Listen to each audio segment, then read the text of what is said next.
भगवान की योग माया बड़ी विलक्षण, विचित्र और अलौकिक है। आपका जैसा भी भाव वैसे आपको भगवान दिखाई दे रहे, पक्का मानिए।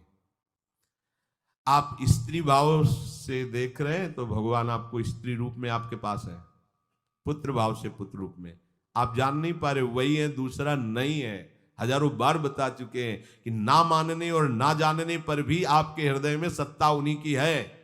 जिस दिन वो भगवान अंतर ध्यान हो जाते, प्यारे पुत्र, प्यारी पत्नी, प्यारे सुहृद मित्र आदि को आप चिता में जला देते हैं, तो था ना आपके हृदय में आदर, पर आप अनजाने से भी भगवान का ही आदर करते हो। अगर जान करके आदर कर लो तो तुम मुक्त हो जाओ इस दुख से, इस प्रपंच से। श्री भगवान कहते हैं कि मेरे अज अविनाशी स्वरूप को ये मूढ़ लोग नहीं जानते हैं, केवल वही जान सकता है जो मेरा आश्रय लेकर के मेरे को पुकारता रहता। भजन का मतलब तब पुकारना, भगवत चिंतन करना। वेदाहम शमतीतानि वर्तमानानि चार्जुन भविष्याणि च भूतानि माम तु वेद न कश्चन।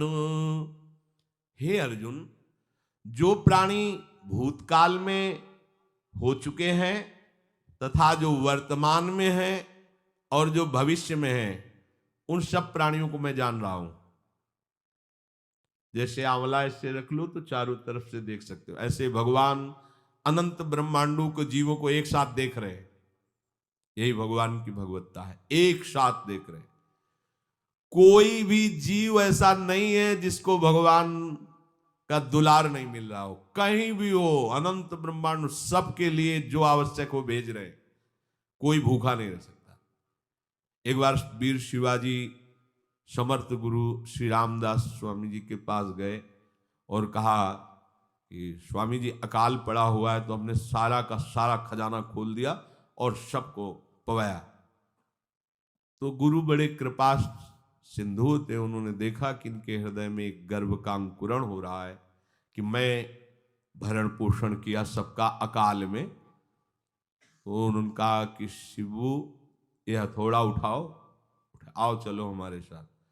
एक बड़ा पत्थर का, इसे तोड़ो। मारा, जेई तोड़ा, हटाया तो नीचे मिट्टी में दबा हुआ स्वस्थ में ढके कैसा, बिल्कुल। बोले इसको किसने दिया? देखो ना कितना स्वस्थ है, पुष्ट है, इसको कौन आहार दे रहा है, इसको कौन प्राण पोषण कर रहा है? बोले भगवान। तो बोले तुम कैसे दाता बन गए? संपत्ति तो सब भगवान की है, भगवान ही सबका, ये अहम मत करो कि तुम पोषण करते हो। नहीं, छोटी सी वृत्ति को भी गुरुदेव बर्दाश्त नहीं करते। जो गुरु शरणागत होता है वो उनकी बात समझता है, अन्यथा वो अपनी मनमानी वृत्ति को ही आदर देता है, गुरु की आज्ञा वृत्ति को नहीं देता। छोटा सा भी अभिमान का कण अपने जनों में गुरुदेव को बर्दाश्त नहीं होगा, क्योंकि यही भगवत प्राप्ति में बाधा बन जाएगा। कितने जीव चराचर जगत में, देखो हमारे भगवान की भगवत्ता, सबको देख रहे हैं, सबको व्यवस्था दे रहे हैं, सब कुछ देख रहे हैं। 3 प्रकार की लीला हो रही, कहीं पालन लीला, कहीं सृजन लीला, कहीं विनाश लीला, उन्हीं के द्वारा हो रही, वही देख रहे हैं, वही कर रहे हैं। अगर ये बात तुम्हारी समझ में आ जाए तो अभी भगवान की शरण हो जाओ, पर अहम के कारण ये बात समझ में नहीं आती। जो भूतकाल में हो चुके हैं, वर्तमान में हैं, जो भविष्य में होंगे, सबका प्रभु वर्तमान की तरह देख रहे हैं, दर्शन कर रहे हैं। परंतु मुझे मेरे भक्त के सिवा कोई नहीं जानता है। भक्त के सिवा कश्यन, कोई भक्त बिरला, वही केवल भगवान को भगवान सबको देख रहे हैं, भगवान की दृष्टि सब पे है। अगर ये बात आपकी समझ में आ जाए तो अभी आनंद आने लगेगा। मैं भगवान की दृष्टि में हूं, बस आज हमें सत्संग से बात मिली कि मैं भगवान की दृष्टि में हूं, मुझे वो देख रहे हैं, बढ़िया बन गया।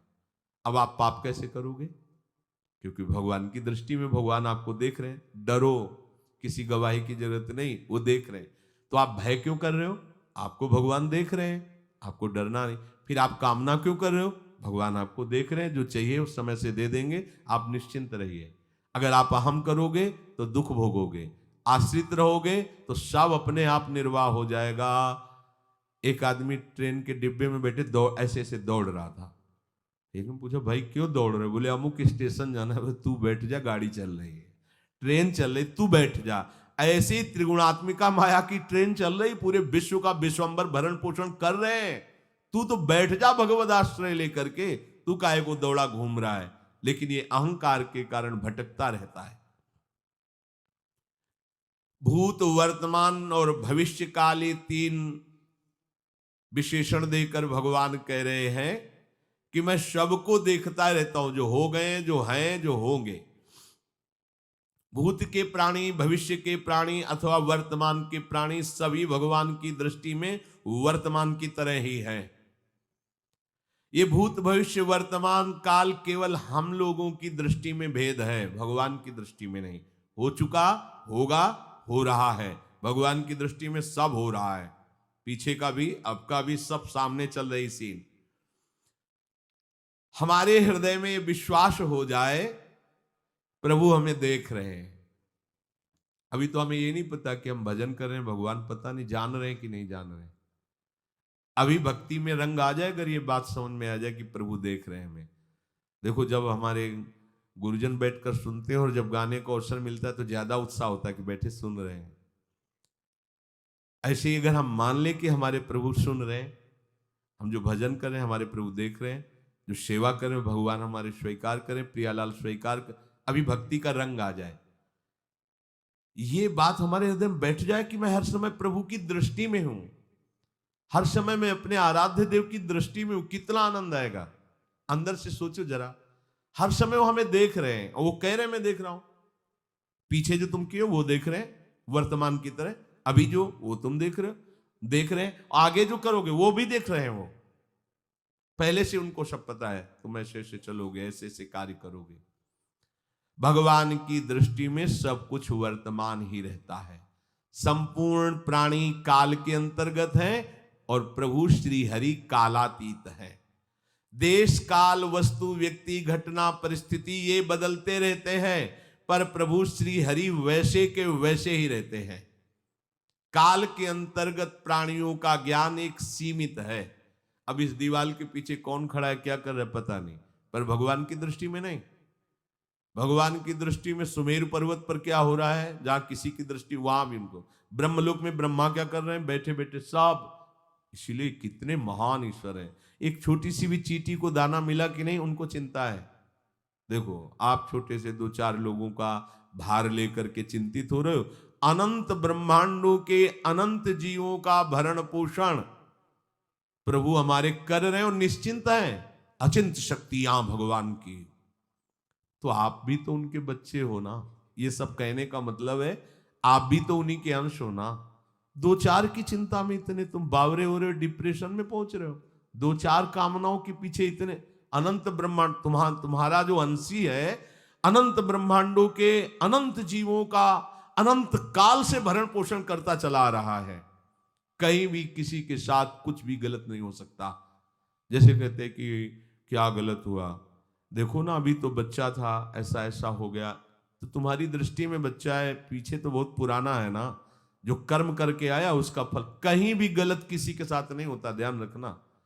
जहां कुछ होता है, अभी हमने देखा मानो कि ये तो बहुत गंदा है, तो सीधे जा रहा था, ये आदमियों ने मिलकर इसे पीटा, अभी सीधा चल रहा, पीछा टेढ़ा चल के आया है, और जिनको पीटा है वही आके इसे पीट रहे हैं। अब हम वर्तमान को तो देख रहे हैं ना, पीछे की बात तो देख नहीं रहे ना, और भगवान पीछे की देख रहे हैं कि इसने पीछे बहुत ऐसा गलत किया, उसका हिसाब इसको मिल रहा है, इसलिए चुपचाप देखते रहते हैं। ध्यान रखना, इतना भी गलत नहीं हो सकता इस सृष्टि में। वो कैसे गलत नहीं हो रहा, अभी तो नौ युवक था, उसने कुछ ऐसा किया ही नहीं, अभी तो नई अवस्था थी, अभी तुम्हें दिखाई दे रहा है 15 वर्ष का है, लेकिन भगवान देख रहे हैं मेरा पुरातन अंश है, किस जन्म से क्या क्या करते चला आ रहा है। ये ज्ञान हो जाएगा तो किसी भी बात में आपको दुख नहीं पहुंचेगा, विक्षेप नहीं पहुंचेगा। नहीं, बड़े बड़े विक्षिप्त हो जाते। एक गौतमी नाम की महान तपस्विनी थी, महाभारत में कथा आती है, उसका एक ही पुत्र था और उसको सांप ने काट लिया। तो वहां की कुल भी उठा के लाए और कहा, देवी मां ये देखो सांप ने तुम्हारे बेटे को काट लिया। तो उनका इतनी सामर्थ्य सांप की कैसे हो गई कि मेरे बेटे को काट लिया और मेरे से भय नहीं माना। आकर्षण वृत्ति जीव ही की, सांप सामने आ गया, तूने क्यों काटा, मैं तुम्हें भस्म कर दूंगी। तो आपने कहा पहले हमारी प्रार्थना सुन लो। मेरे सर पर मृत्यु ने आकर के अपना शासन जमा लिया और कटवा दिया, मेरा कोई दोष नहीं। मृत्यु का आकर्षण किया, महान तपस्विनी भगवान व्यास देव जी ने ये लीला कथा गाई है। मृत्यु का आकर्षण किया, साक्षात मृत्यु सामने आ गई, थर थर कांपने लगी। गौतमी जी ने कहा मैं अपने तपस्या के बल से तुम्हें भस्म कर दूंगी। हमारे ऐसे निष्पाप बालक को तुमने सांप के द्वारा प्रेरित करके कटवाया। बोले मेरे ऊपर काल का शासन है, काल ने मुझे प्रेरित किया, मैंने सांप को प्रेरित किया, मेरा कोई दोष नहीं, ये काल का शासन।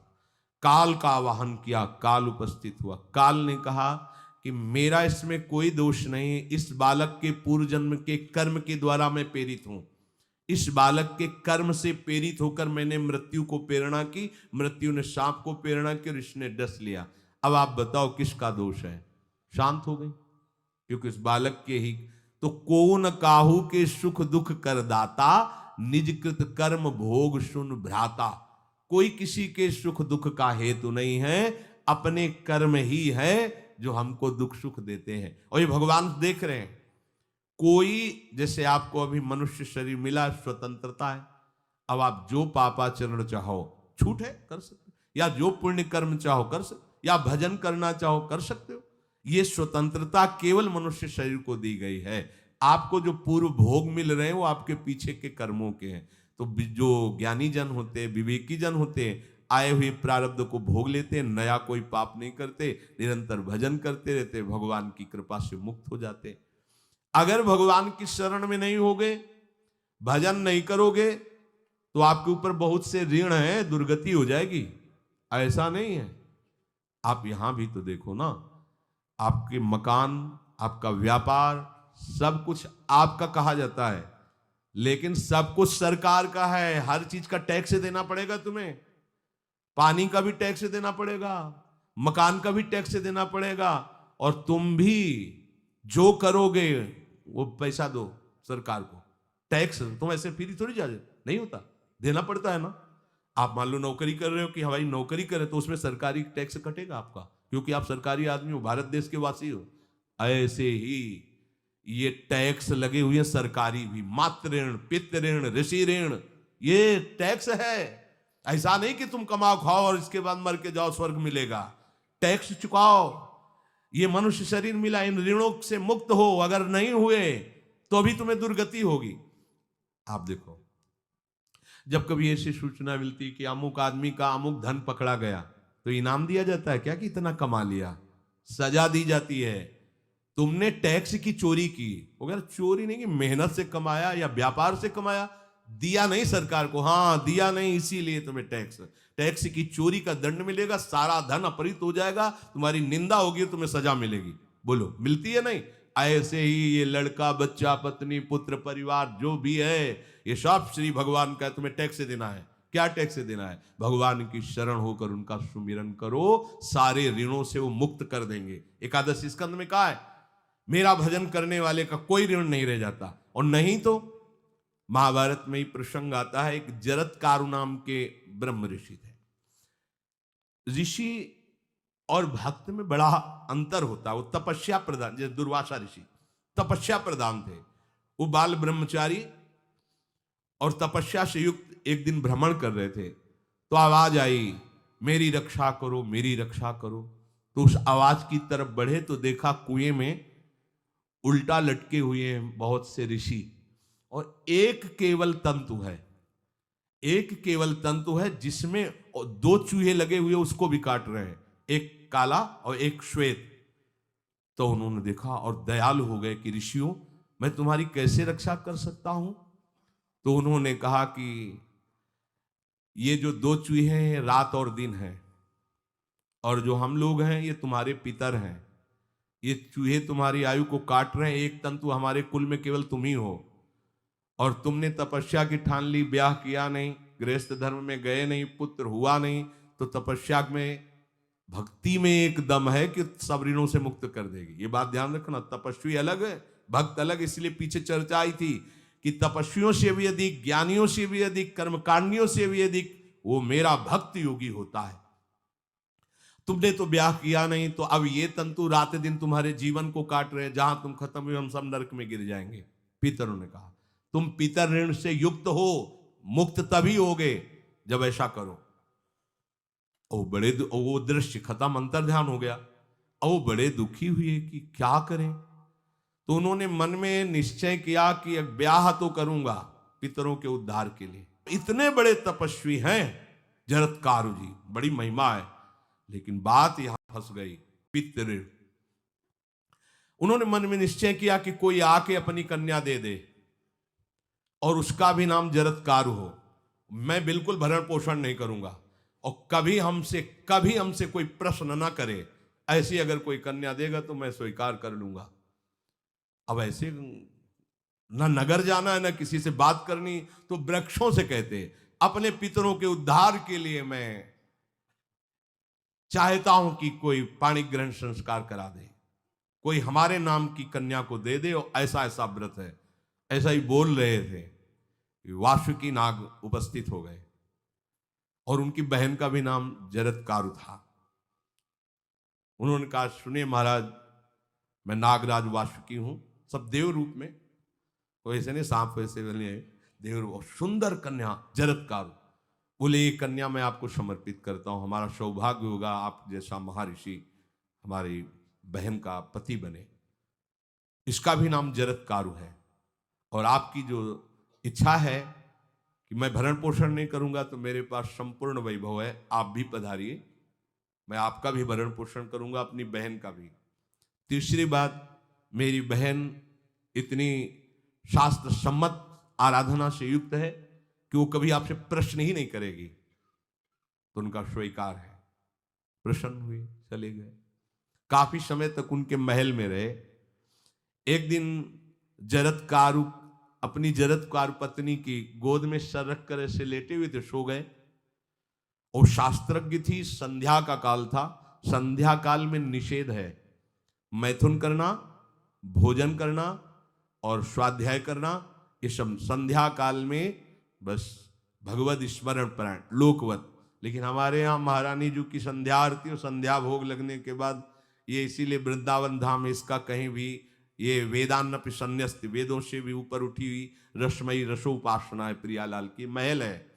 ये जगत सिद्धांत नहीं है, ये जगदीश का भी सिद्धांत नहीं है, ये प्रेम सिद्धांत है। वृंदावन नित्य विहार रस है, इसलिए इसको बीच में बता देते हैं कहेंगे दूसरे को तो, और यहाँ शाम के तो भोग ही लगता है, गान बजान होता है, बकाया सिद्धांत है।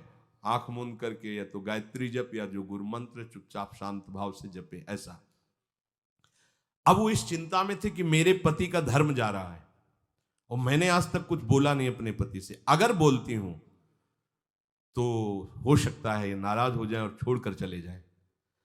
अगर मुझे छोड़ देते हैं और इनका धर्म बचता है तो ये ठीक बात रहेगी। कितनी विवेकवान है। अगर ये सोते रह गए और सूर्य अस्ताचल को चले गए तो इनका धर्म लोप हो जाएगा, ये मैं होने नहीं दूंगी, अपने पति का धर्म लोप नहीं होने। और वो उस समय भी केवल एक लंगोटी लगा के रहते थे, अस्थिमात्र हो रहे शरीर। वहां भी ऐसा नहीं कि दूल्हा बन करके सज, नहीं, वैसे ही केवल पितरों की तृप्ति के लिए उन्होंने बात स्वीकार की थी। उन्होंने कहा महाराज उठिए, संध्या का समय है, शास्त्र निषेध करता है इस समय सोना नहीं चाहिए, नहीं आपके धर्म का लोप हो जाएगा। महाराज उठिए, सूर्य अस्ताचल को बस पहुंचने ही वाले हैं, उठिए। उठे एकदम लाल आंख करते हुए, तुमने हमें टोका कैसे, तुमने हमसे प्रश्न कैसे कर दिया, मैं अभी तुम्हारा त्याग करता हूं। बोले स्वीकार है, आपके धर्म का लोप ना हो। कहीं सूर्य अस्ताचल को चले गए, आपने अर्घ नहीं दिया तो जीवन भर की आपकी उपासना में कलंक लग जाएगा कि आपने संध्या काल में शयन करते हुए सूर्य आराधना नहीं की, आपके धर्म का लोप हो जाए। बड़ा सूक्ष्म धर्म का विषय। तो उनका सूर्य की ताकत कैसे कि मैं सोता रहूं और वो अस्ताचल को चले जाए, ऐसे महात्मा थे। कहा सूर्य की ताकत कैसे, भगवान व्यास देव जी ने लिखा है, किसी कहानी की बात नहीं। सूर्य की सामर्थ्य कैसे है कि मैं अर्घ ना दूं और अस्ताचल को चले जाएं, सूर्य तब तक रुके रहते जब तक मैं सोता रहता, पर तुमने टोक दिया, अब मैं चला। जब चले तो उन्होंने कहा हमारे गृहस्थ धर्म का जो फल होता है आपके पाणी ग्रहण स्वीकार का जो फल होता है उसको बिना दिए आप कैसे चले जा रहे हैं? तो उनका आस्ति वो है, चले गए। उसी से आस्तिक मुनि का प्रादुर्भाव हुआ और उन्होंने आगे बड़ा चरित्र है उनका, आस्ति, तो उसी से नाम रखा आस्तिक। आस्तिक उन्होंने जन्मेजय की यज्ञ को बंद किया। आप सोचो, एक पितर की तृप्ति के लिए उनको ये सब करना पड़ा। और श्री हरिशरणम और निरंतर भजन, तो मातृण, पितृण, देवऋण, ऋषि ऋण, सब ऋणों से उपासक मुक्त होकर के परम धाम को जाता है। एकमात्र भगवदास है। पर ये मूढ़ जन इस बात को नहीं जान पाते हैं। बिना कारण कृपा करने वाले प्रभु जीव को मनुष्य शरीर देते हैं। ये मनुष्य शरीर अंतिम शरीर है। अगर इसमें नहीं बना तो फिर चले जाओगे 84 लाख योनियों के चक्र में। इसी शरीर में अनंत जन्मों के संचित कर्म समुदाय का नाश करके भगवत प्राप्ति होती है या मोक्ष पद मिलता है। कौन सा प्राणी किस गति को जाएगा भगवान देखते हैं पर संकल्प नहीं करते। ध्यान रखना, क्योंकि आगे की भी देख रहे हैं, वो देख रहे हैं जो तुम कर रहे हो वैसे गति बनती चली जाएगी। भगवान संकल्प नहीं करते। भगवान तो एक बार संकल्प कर दिया, एको हम बहुश्यामा, उसी में बहुत रूपों में प्रकट हो गए। अब तुम्हें संकल्प करना है कि इस जन्म में मुझे भगवत प्राप्ति करनी है। जो संत शास्त्र सदगुरुदेव कह रहे हैं ऐसा करो ऐसा ना करो, यदि आप इस भावना को स्वीकार करके आराधना करेंगे तो निश्चित निश्चित भगवत प्राप्ति इसी जन्म में हो जाएगी। प्रभु केवल तुम्हें निमित्त बनाना चाहते हैं, कल्याण तो वही करेंगे। जैसे अर्जुन से कह रहे हैं भीष्म आदि द्रोण आदि मेरे द्वारा मारे जा चुके हैं, तुम केवल निमित्त मात्र भव सव्यसाची। ऐसे ही अय उपासक तू केवल निमित्त बन जा। जो शास्त्र सदगुरुदेव आज्ञा करते हैं वैसे ही तू चल दे अपने मन को मार के। केवल तू निमित्त बन जा। कल्याण या भगवत प्राप्ति या मोक्ष वो तो भगवत कृपा से होगी। पूरी उद्धार की सामग्री तेरे अंदर जागृत कर देंगे प्रभु। केवल तू निमित्त बन जा, मेरी कृपा तेरी सारी बात बना देगी। विश्वास करो, इस बात पर विश्वास करो। भगवान कह रहे हैं तुम निमित्त बन जाओ, जो आदेश कर रहे हैं वैसा पालन करो, काम तो सब मेरी कृपा कर देगी। जो ऐसे मनुष्य शरीर ऐसी कृपा प्राप्त होने पर भी भगवत प्राप्ति नहीं कर पाता, तो मयानुकूलेन नभस्वतेरितम पुमान भवाब्धिम सा आत्महा। ऐसी मेरी कृपा का सहारा मिलने पर यदि वो भगवत प्राप्ति नहीं कर पाता तो बोले आत्महा है, वो आत्महत्यारा है, वो दुर्गति को प्राप्त होता है। मनुष्य के लिए खास बात है कि प्रभु ने कृपा करके तुम्हें जो सामर्थ्य दी है, जो समझ दी है, जो सामग्री दी है, उसका दुरुपयोग मत करो। केवल भगवत प्राप्ति के लिए चलो, केवल भगवत प्राप्ति के लिए। ये सबकी समझ में नहीं आएगा, बिल्कुल बात समझ ले। केवल भगवत प्राप्ति, ये जो कहते हैं कि और हमारे धर्म कर, ये सब फसाव है। आप गृहस्थ बने रहो, आप व्यापारी बने रहो, पर आप लक्ष्य रखो कि मुझे इस जन्म में भगवत प्राप्ति करनी है। आपका लक्ष्य दृढ़ होगा तो नाम जप चलता रहेगा, संसार का कोई विकार आपको परास्त नहीं करेगा। अगर आपने ऐसा अटल निश्चय कर लिया तो तुम्हें जो भगवत सामर्थ्य मिली उसका तुम दुरुपयोग नहीं करोगे। देख लो, अपने लोग बहुत बड़ी गलती करते हैं, जो आध्यात्मिक ऊर्जा शक्ति उसको विषयों में दुरुपयोग करके नष्ट कर रहे हैं। कहते हैं अब हमारा मन नहीं लगता, अब हमारा बड़ा शांति है, घबराहट है। क्यों शांति है, क्यों घबराहट है? जब तक तुम धर्म विरुद्ध नहीं करोगे तो अशांति नहीं हो सकती, भय नहीं लग सकता, विषाद नहीं हो सकता, क्लेश नहीं हो सकता। लिख लो ये बात। किसी को भी कभी भी भय महसूस हो रहा है, अशांति महसूस हो रही, घबराहट महसूस हो रही, आप भगवत प्रदत्त शक्ति का दुरुपयोग कर रहे हैं, समय का दुरुपयोग कर रहे हैं, सामग्री का दुरुपयोग कर रहे हैं, अर्थात कोई न कोई अधर्म आचरण कर रहे हैं। अब भी आपको उपाय बता देते हैं। यदि तुम्हारा मन जलन पैदा कर रहा है तो भगवान से हाथ जोड़ कर कहो कि हे नाथ, मेरे से अब तक जो गलतियां हुई हैं उन्हें क्षमा कर दो। आगे मैं गलती नहीं करूंगा, आपके बल से, आपके बल से। ये भी ध्यान रखो, आपके बल से, अपने बल से नहीं, आपके बल से। हे नाथ ऐसा मुझे बल दो जिससे कभी मैं आपके और गुरुदेव के विपरीत न चलूं। अगर कोई हमसे गलती हो जाए तो मुझे तत्काल दंड दे देना, क्षमा मत करना। आगे ये बहुत बढ़िया बात है। अगर हमको क्षमा कर दिया जाएगा तो हमारे मन को उत्साह बढ़ जाएगा फिर गलती करने का।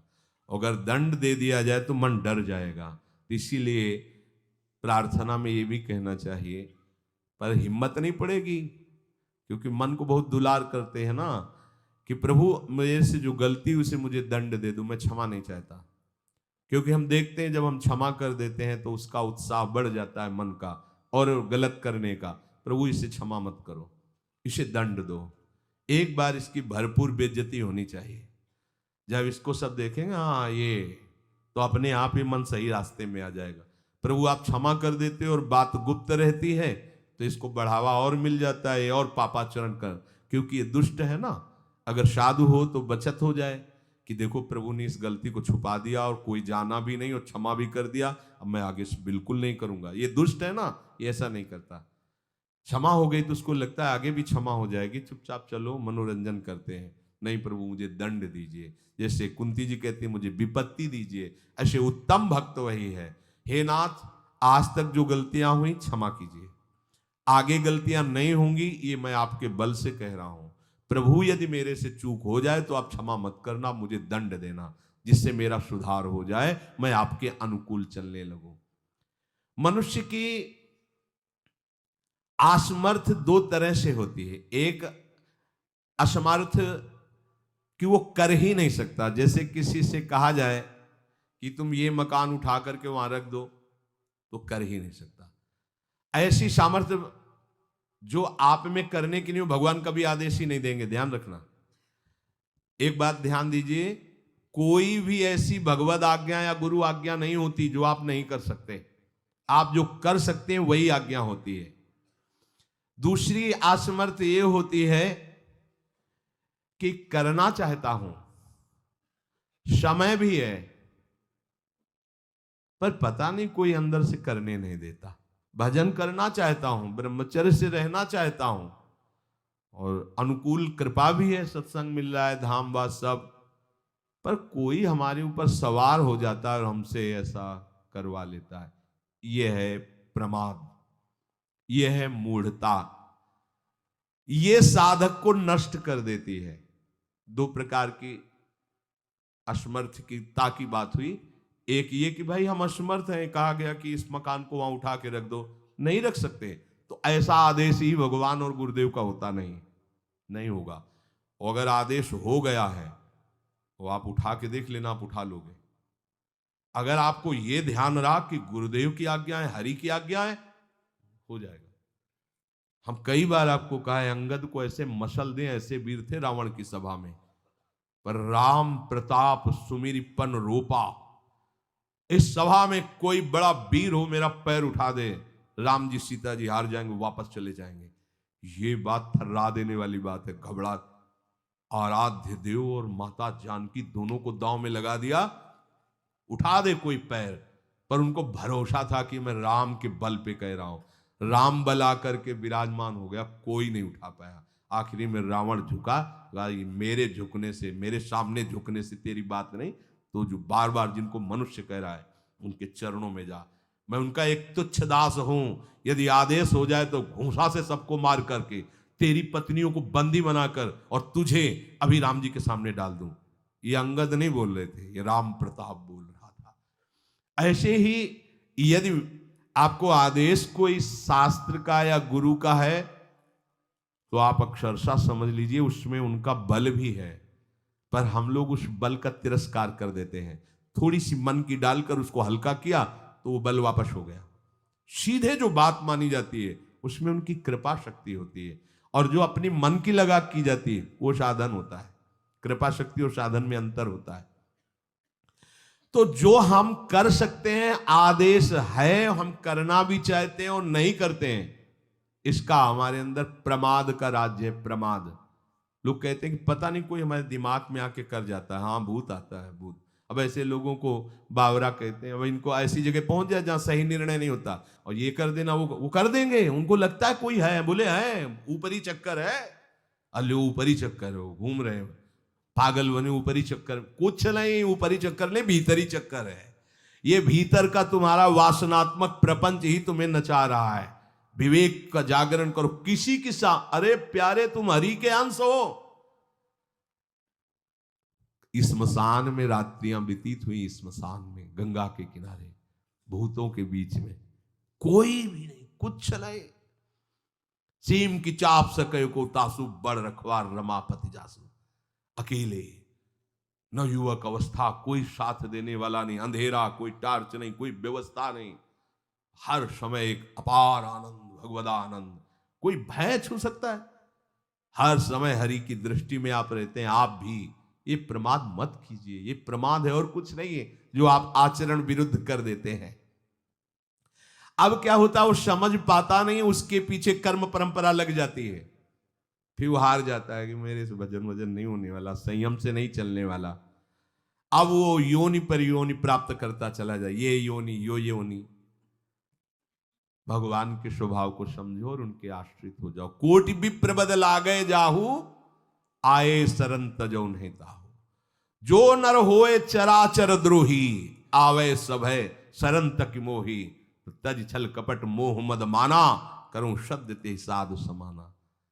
एक बार जीवन को प्रभु के चरणों में अर्पित कर दो, बस प्रभु सब संभाल लेंगे अपने बल से। अपने बल से संभालने का तात्पर्य है आप उनकी आज्ञा पालन का प्रयत्न करो। प्रयत्न की सफलता प्रभु के द्वारा होती है। जब हम प्रयास करते हैं ना, तो प्रभु हमें आगे से आगे रास्ता देते चले जाते हैं, और ये जन्म भगवत प्राप्ति होनी ही चाहिए। अब इसके नीचे सौदा मत कर लेना। प्रभु से मिलने के सिवा और कहीं सौदा न कर लेना, क्योंकि आपके पास धन है। ठग लोग आएंगे आपको ठगने के लिए, ये भोग भोग लो, ये भोग भोग लो। कैसे बताएं? यदि तुम भगवत आश्रित हृदय से हो जाओ तो स्वप्न में भी तुम्हें डिगने नहीं देंगे। एक बार किसी उपासक ने अपना अनुभव बताया कि स्वप्न में उसके सामने कई भोग सामग्रियां से भरा हुआ मकान, सब व्यवस्था, वो एक बहुत सुंदर तरुणी, बस हमने आपको पसंद कर लिया। ये स्वप्न की बात, हमने आपको पसंद कर लिया, हम जिसकी खोज में थी वो आप हमें मिल गई, बस अब तो हमारे जीवन धन आप ही हो। वो सुनने लगा, मतलब उसको अच्छा लगने लगा ये बात सुनने में। इतने में ही एक देवी प्रकट हुई, इतना सुंदर रूप कि करुणा बरस रही थी उस रूप से, और स्पष्ट कहती ये छल है, ये कपट है, झुकना मत, देखना मत, इसकी सुनना मत। यदि सुन लिया और इसके प्रलोभन में झुक गए और इसको देख लिया तो तुम चले जाओगे, तुम्हारा आंख खुल गई। बड़ा आनंद हुआ उस उपासक को कि स्वप्न में भी आश्रयदाता उसको डिगने नहीं देते। स्वप्न में भी, ये बात समझ लो, स्वप्न में भी भय आने नहीं, स्वप्न ही था। हो सकता था स्वीकृति उस उपासक के हृदय की हो जाती, लेकिन जगने पर हाहाकार मच जाता कि कैसे स्वीकृति हो गई। पर देखो, जिसका आश्रय लिए वो उससे सुंदर रूप लेकर खड़ा हो गया और समझा रहा है छल है, कपट है, झुकना मत, देखना मत। आप तो केवल आश्रित होके तो देखिए, जागते हुए, सोते हुए, स्वप्न में, ये तुम्हारी अवस्थाएं, प्रभु की नहीं है। वो तुम उन्हीं की गोद में जग रहे हो, उन्हीं की गोद में सो रहे हो, उन्हीं की गोद में शयन कर रहे हो। एकमात्र प्रभु का आश्रय लेकर निरंतर भजन करते हुए इस जन्म में केवल भगवत प्राप्ति, अन्य सौदे में हमें फंसना नहीं है। बहुत से प्रलोभन आएंगे कि ये फ्री ले लो, फ्री भोग लो, कोई नहीं जानेगा। आपको सौदा नहीं करना अपने हरि आश्रित बल का, आपको उससे केवल हरि की प्राप्ति करनी। प्रलोभन आएगा, ध्यान रखना, भय आएगा, हे भगवान आज तक जो भजन किया है इस भय को हटा दीजिए, क्योंकि इज्जत चली जाएगी, सब लोग थू थू करेंगे, मेरे से बहुत गलती हो गई, हटा दीजिए। हरि मुझे दंड दो, पूरी सभा में मेरा तिरस्कार करवाओ, ये मन लाख समझाया नहीं समझा, अब जब बेइज्जती होगी ना इसकी तब समझेगा, कुछ नहीं होगा और वो कृपा हो जाएगी, आगे बढ़ जाओगे। बिल्कुल अपने भजन को खर्चा मत करना, ना भय में और ना किसी सुख प्रलोभन में, तो इसी जन्म में भगवत